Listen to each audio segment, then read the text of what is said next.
오늘 그 대표님들이 많이 오셨다고 해서 좀 관심 있어 하실 만한 주제 4가지를 좀 뽑아봤어요.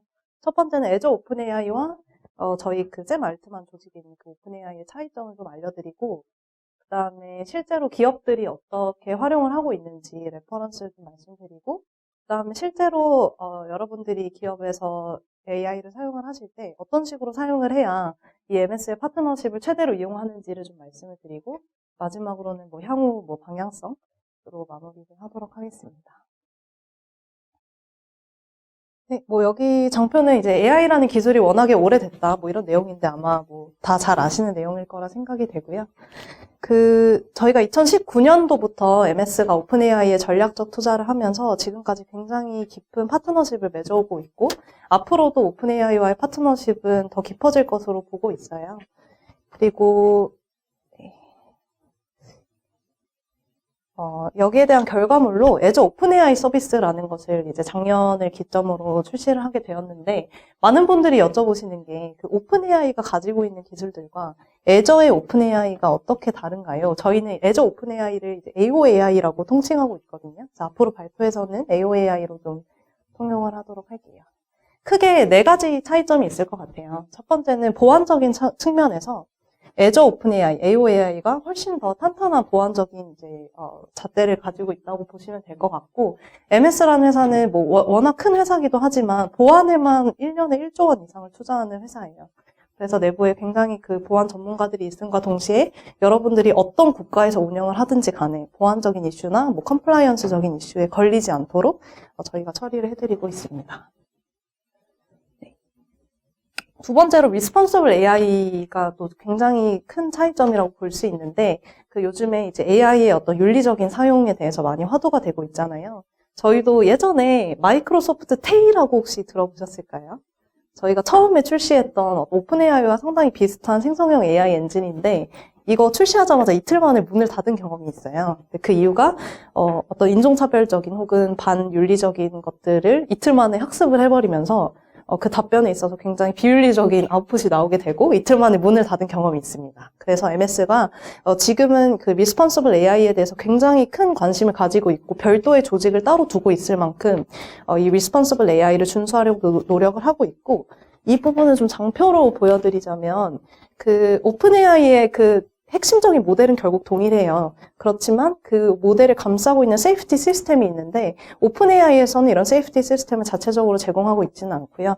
애저에서는 세이프티 시스템으로 둘러싸져 있어서 여러분들이 뭐 메타 프롬프트를 하거나 프롬프트 엔지니어링을 할 때 그 세이프티의 어떤 그 범위를 벗어나지 않도록 설계가 되어 있습니다.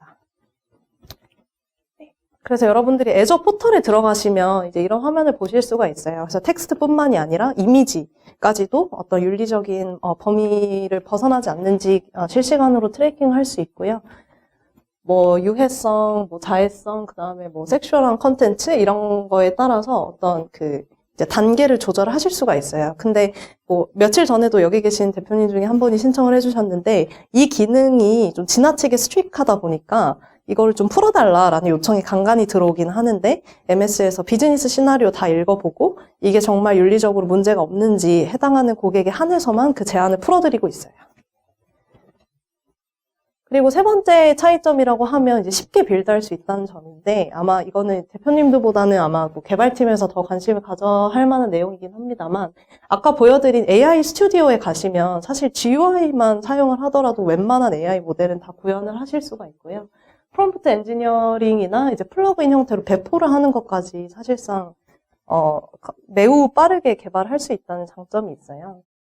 그래서 예를 들어드리면 오픈 AI라는 거는 결국 수많은 AI 모델 중에 일부에 불과한 거거든요. 근데 여기 계신 모든 스타트업들이 다 오픈 AI를 쓰는 건 아닐 수 있잖아요. 그래서 뭐 오픈 소스로 풀려져 있는 그런 모델들을 애저로 끌어와서 사용을 한다던가, 아니면 허깅 페이스라고 해서 여러분들이 자체적으로 개발한 모델들을 가져와서 사용을 하는 것도 가능하고요. 그리고 하나 레퍼런스로 보여드리고 싶은 게, 이제 요즘 프롬프트 엔지니어링에 대해서 굉장히 관심 많으실 것 같아요. 그러니까 결국에 오픈 AI도 훌륭한 수준의 데이터를 제공을 하지만 결국에 어떤 B2B 서비스를 제공하거나 특정 데이터를 학습해야 되는 경우가 반드시 생기게 되는데, 데이터셋을 그냥 올려놓고 뭐 예를 들어서 뭐 코그니티브 서치를 이용해서 그대로 끌어오는 것도 가능하지만 아주 마이너한 튜닝을 하고 싶을 때가 있어요. 예를 들어서 고객사 A, B, C 같은 모델이지만 다른 기능들을 원할 때 이 프롬프트 엔지니어링 기능을 사용을 하시면 되는데 이게 조금 복잡해 보이기는 합니다만 여기 보시면 그 장바구니에 있는 어떤 데이터를 가져오는 파이썬 코드예요. 그러니까 예를 들어서 여러분이 이커머스 뭐 웹사이트 쇼핑몰을 운영을 하는데 뭐 사용자의 기본 정보, 성별이나 나이에 따라서 제품을 추천하는 기본 모델을 가지고 있다고 했을 때 그 사용자가 쇼핑카트에 넣어놓은 물건에 또 적합한 물건을 추천하고 싶을 수 있잖아요. 그럴 때 장바구니에 물건이 이미 담겨 있는지 없는지를 확인하는 파이썬 코드만 몇 줄 짜주면 이런 식으로 프롬프트 엔지니어링 굉장히 간편하게 할 수 있습니다. 그래서 같은 뭐 모델이고 같은 성능의 어떤 생성형 AI이지만 훨씬 더 빠른 시간 안에 많은 것들을 개발할 수 있다는 게 차이점이고요. 마지막으로 인테그레이션이라는 거는 결국에 MS라는 회사가 제공하는 제품이 거의 몇백 개가 넘어요. 그래서 사실 저도 이 모든 제품을 커버할 수 있을지는 모를 정도로 아주 많은 제품을 가지고 있는데, 뭐 팀즈 혹은 파워 플랫폼 같은 그런 모던 웍 제품뿐만이 아니라 그 애저가 가지고 있는 기본적인 이아스 레벨과의 호환성도 굉장히 좋기 때문에 성능이나 비용적인 측면에서 이 모든 인프라를 통합해서 사용을 하기에 매우 유용한 장점이 있습니다. 그리고 여러분들이 아시는 이제 뭐 비주얼 스튜디오나 깃헙도 결국 MS의 포트폴리오에 있기 때문에 특히나 요즘 그 깃헙 엔터프라이즈 버전을 많이 사용을 하실 거예요. 근데 그런 것들과 다 연동을 해서 사용하실 수 있는 장점이 있습니다. 코파일럿 X는 조금 딥한 내용이기는 한데 이런 식으로 깃헙 액션즈 같이 뭐 데브옵스 툴들까지 연동을 해서 사용하는 경우도 있고요. 근데 그만큼 이제 개발자분들이 팀에서 사용하는 그 툴들과 호환성이 뛰어나다라고 보시면 될 것 같습니다. 네. 그리고 이제 파트너십에 대해서 이야기를 할 건데, 여기 오신 대부분의 분들이 아마 대표님이거나 아니면 뭐 C레벨 분들이라고 알고 있어서 여러분들이 이제 어떤 클라우드를 쓸 건지 어떤 기술을 쓸 건지에 대해서 논의를 할 때 기술적인 부분도 중요하지만 좀 세일즈적인 측면이나 PR적인 측면도 신경을 쓰실 거라고 생각을 해요. 그런 관점에서 6가지 포인트를 가져와 봤고요. 첫 번째는 일단 MS는 글로벌 회사이고 190개 국가에서 서비스를 운영하고 있기 때문에 여러분들이 서비스를 가지고 특히 B2B 서비스를 가지고 해외로 진출을 할 때 거의 어느 국가에 가든지 저희 이제 채널을 이용해서 갈 수 있다는 장점이 있어요. 그래서 그 방법 중에 하나로 저희는 마켓플레이스라는 게 굉장히 활성화가 되어 있는데 마켓플레이스에 제품을 등록하면 MS랑 같이 그 프로덕트를 공동으로 셀링하는 모델이 있거든요. 그 프로그램은 좀 나중에 설명을 드릴 텐데 그러니까 이런 식으로 여러분들이 단순히 그냥 제품을 이용하고 끝나는 게 아니라 저희의 파트너로서 계속해서 그 공동 영업을 같이 할 수 있는 기회가 열린다고 보시면 되고요. 두 번째로는 뭐 여러 가지 뭐 아까 깃헙도 말씀드렸고 VS 코드나 팀즈와 같은 여러 가지 서비스를 그냥 하나의 그 계약서에서 관리를 하시는 거예요. 하나의 총판을 통해서. 예를 들어서 클로커스 같은 경우도 애저도 제공을 하지만 뭐 MW나 다른 서비스도 함께 제공을 하고 있기 때문에 이제 관리 측면이나 성능적인 측면에서 관리의 유용성이 있다는 말씀드리고 세 번째로는 오픈 AI 덕분에 MS의 어떤 기술력이 많이 부각이 되긴 했지만 사실 오픈 AI가 나오기 전에도 MS는 AI 그 특허가 가장 많은 회사였어요. 요즘에는 코드 한 줄도 특허가 될 수 있는 세상이잖아요. 여러분들이 개발을 할 때 그런 라이센스에 문제가 없이 개발을 하실 수 있는 오픈 페이턴트들을 지금 보면 6만 개 정도 제공을 하고 있다고 나오네요. 그리고 네 번째로는 저도 이거 입사하기 전에는 몰랐던 내용이긴 한데 MS가 애저가 데이터 센터가 제일 많아요. 그러니까 세계적으로도 제일 많고 한국에서도 데이터 센터가 제일 많아요. 그래서 뭐 작년에 카카오 사태라든지 뭐 여러 좀 사고들이 있었던 걸 알고 계실 텐데 뭐 여러분들이 한국뿐만이 아니라 글로벌적으로 서비스할 때 가장 안정적인 인프라를 경험하실 수 있고요. 다섯 번째로는 이제 파트너 이코시스템. 지금 오늘 클로커스도 와 있지만 저희가 한국뿐만이 아니라 전 세계에 MS의 제품을 같이 팔아주는 총판들이 있어요. 그래서 이 파트너 네트워크를 이용해서 이제 아까 말씀드린 그런 코세를 할 수 있다는 장점이 있고, 투자 관점에서도 뭐 여러분들이 뭐 특정 국가나 뭐 특정 투자자들한테 투자를 받고 싶다라고 하면 좀 MS를 거쳐서 뭐 갈 수 있는 그런 루트도 제공을 해드리고 있고, 뭐 이건 따로 프로그램이 있다기보다는 좀 건 바이 건으로 저희가 연결을 시켜드리는 경우가 있습니다. 마지막으로는 뭐 가격에 대한 문의를 많이 주시는데 사실 그 이아스라는 게 클라우드라는 게 결국에 여러분들이 생각하는 그 상식선 안에서 가격이 움직여요. 그래서 뭐 저희가 뭐 특별히 싸다 비싸다 이거를 말씀드린다기보다는 결국에 뭐 애저를 포함한 뭐 오픈 AI도 포함한 여러 가지 제품을 묶어서 한 장의 계약서를 쓴다고 말씀드렸잖아요. 그러면 그 사용량에 대한 할인폭이 더 커지는 거기 때문에 이제 가격적으로도 좀 메리트가 있다고 말씀을 드리고요. 그래서 여러분들이 만약에 이제 애저 오픈 AI를 좀 테스트를 해보고 싶거나 POC를 해보고 싶고 진짜 저희랑 파트너십을 해보고 싶다라고 했을 때 어떻게 시작을 하셔야 되는지 말씀을 드리도록 할게요. 그 ISV라는 단어를 혹시 들어보신 분이 계실까요? 네. 네. 거의 안 계신 걸로 몇 분 빼고는 보이는데, 그 인디펜던트 소프트웨어 벤더라고 해서 여러분들 모두 다 솔루션을 가지고 계실 거잖아요. 근데 이 솔루션을 어떤 하드웨어나 뭐 어떤 특정 이제 어떤 인더스트리나 이런 거에 구애를 받지 않고 배포를 할 수 있는 파트너들을 ISV라고 불러요. 예를 들어서 뭐 저희가 스마트 팩토리 솔루션을 가지고 있다라고 하면 벤츠에다가 납품할 수도 있고 아우디에다 납품할 수도 있고 뭐 이렇게 회사의 구애를 받지 않고 솔루션을 팔 수가 있잖아요. 그래서 결국에 B2B 사스 회사들을 ISV라고 부른다라고 쉽게 생각을 하시면 될 것 같고요.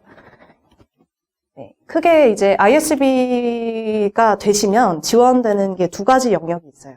첫 번째는 기술에 대한 어떤 접근성. 그래서 애저나 마이크로소프트 오피스, 깃허브 엔터프라이즈, VS 코드와 같은 이제 혜택들을 뭐 이렇게 무상으로 1년 동안 제공을 해드리고 이 기간 동안에 여러분들이 제품을 애저 위에서 빌드해보고 POC를 해보고 실제로 잘 워킹하는지 이런 것들을 무료로 시험해 보실 수 있게 풀어드리고 있고요.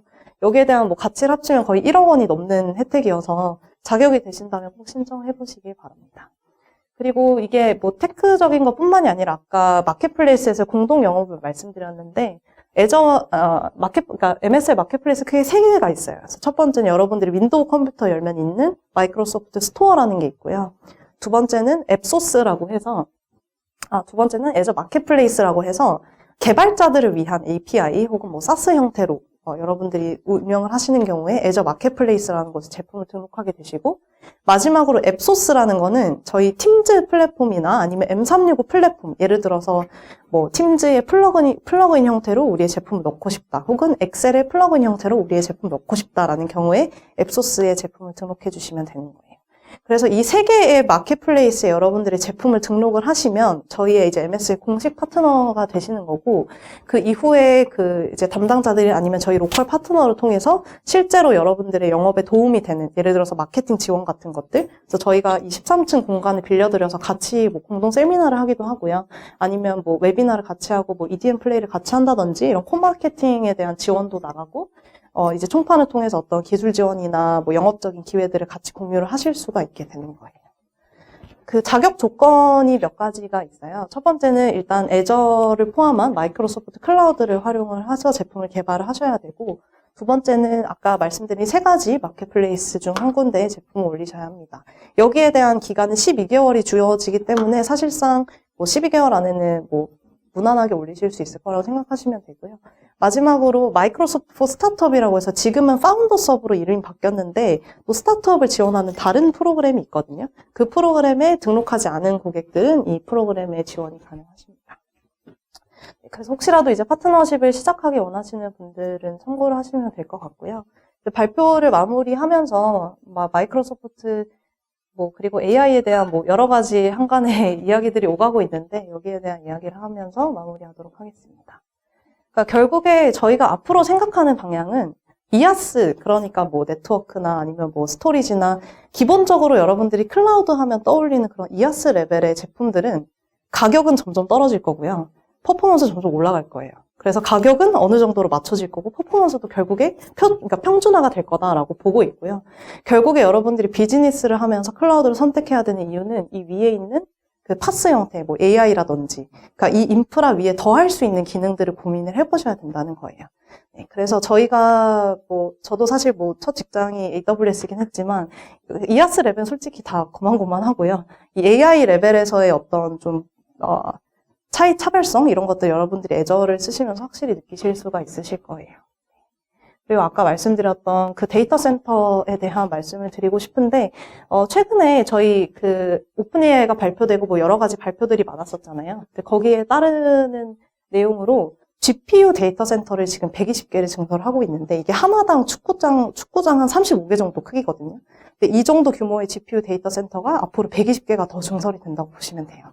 여기에 들어가는 뭐 GPU들은 당연히 여러분들이 생각하신 뭐 엔비디아 칩부터 시작을 해서 여러 가지 모델이 들어갈 거고, 이게 인피니밴드라고 불리는 건데, 이게 그 어떤 대역폭이나 흔히 쉽게 얘기하면 어떤 전선의 어떤 퍼포먼스가 가장 높은 밴드예요. 그래서 뭐 똑같은 예를 들어서 뭐 엔비디아의 뭐 A100 GPU라고 하지만 애저 데이터 센터에서 훨씬 더 빠른 성능으로 구현을 할 수 있도록 제작이 되고 있고요.